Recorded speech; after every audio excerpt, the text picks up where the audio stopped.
This is Damon Brown, U.S. editor of Pocket Gamer. How are you again? And I'm actually playing around with the Kindle Fire, and this video is about using the Kindle Fire for the most important thing, which is gaming. So this brief introduction will show you what it's about and how it compares to other devices. Now right here you have the basic screen where you have all the icons. It's probably something you're really familiar with, particularly if you have an Android tablet already. They have the app set up, and here all the apps, including your books and everything, is kind of jammed up at the top. You see some of my books up here blended in with, say, Solitaire, Paper Toss, Wired Magazine. So everything's kind of jammed in here for the Kindle Fire, which for the most part I'm okay with. I've only had it for a few days and had some hands-on, so I'll let you know if I have a problem with it later. But everything kind of gets in there, so there's no differentiation with the apps. You can probably see at the top here that you have newsstand, books, music, video, docs, apps, and web. All the app stuff is right here, and here are your apps collected and organized. And then you can always tap the store button, and then you go ahead and buy the latest top paid or top free apps, and then define your search. One cool thing, which I think Amazon has had since it started its app store several months ago, is that it actually has a free app of the day. And today it's cross-court tennis, which I haven't played yet, but it sounds okay. Not too excited about it. But so that's what's going on as far as with the apps. You can always hit the home button. You come back home. As far as the gaming front, it all depends on the game. I found as far as with the games that I've tried.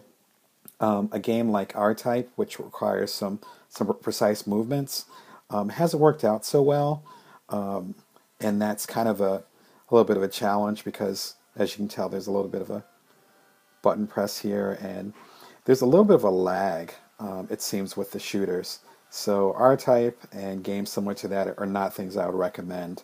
If you want to stop a game, you can always tap the thing at the bottom and then go back to the home. The games that seem to work best are more the turn-based games, so like the flight game right here, which I'm blanking on the name of, but it's actually a decent game. So this game is great. I'll go ahead and mention that in the feature that will be up shortly. But that game is good. There's a nice Zuma clone that's actually quite good. There's some nice RPGs, including Battleheart, that work really, really well on this. Again, some of these have been out for the Android for a little while. I'm going to try to do this one-handed, but it actually has a really nice grip. It's much smaller than the iPad over here, which is a huge monster compared to it. So it's really nice to grip with one hand. I look forward to traveling with it. I travel quite a bit, and I look forward to taking it on the plane, taking it on the train, just playing around with it. Particularly, I'm a huge fan of card games, huge fan of poker, and so I got some poker games too. Games like Dead Space, I look forward to playing around with them a little bit later on today and see how they work out, as well as some more RPGs.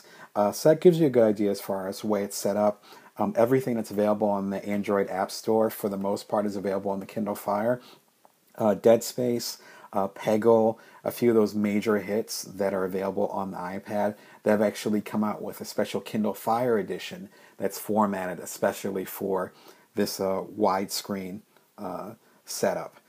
So that's my quick review as far as how you get involved with the games on the Kindle Fire, and you can look forward to more info soon.